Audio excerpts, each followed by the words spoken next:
Ayan guys, welcome to my vlog again. And then guys, nandito na naman kami.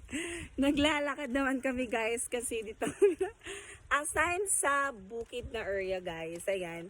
Pero ang gaganda ng mga tanawin guys, no? Papakita ko po yan dyan mamaya kung gano'ng kaganda yung view natin. Diba? Nakakawala siya ng stress. And then yung mga problema mo, nawawala na. Dahil yung lungkot mo para sa kanya yung inaano ka, niloloko ka. Pero charis.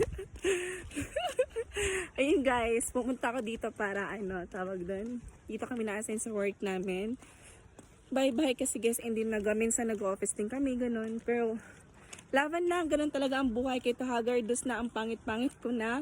Laban lang, babae, tinan yung view guys. Ayan na. See you.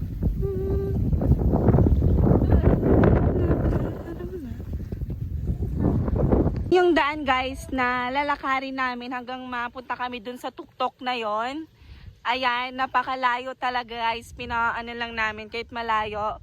Kakayanin pa rin namin guys para sa inyo, para mapunta namin yung magagandang view from Palawan.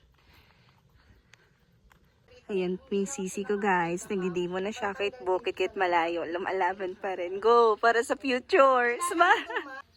Guys, hindi lang puno guys. Oh. Ayan. Medyo malayo-layo pa talaga pupunta namin guys.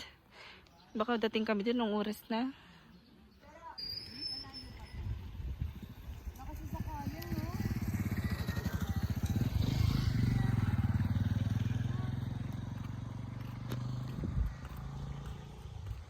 Ganda. Ang green. Ang green, maganda siya. Hi Marcy. Hi! For the vlog. Sunblock po. Ayan. Hawakan mo ako Mars. Paano? Dito lang hawakan mo lang dito. Diyan ka lang. Pupunta ko.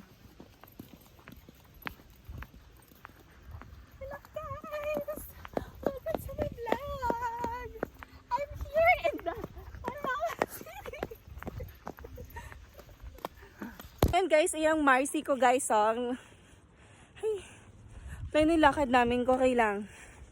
Ayan, yan guys, masasabi ko lang, thank you sa panonood nyo sa videos ko and din sa supportan nyo. Kaya supportahan nyo na ako guys, like and share. Baka naman. Ayan Marcy, outfit ni Marcy, ang ganda first na sa bukid. Okay guys, bye-bye! Thank you for watching. Love you all.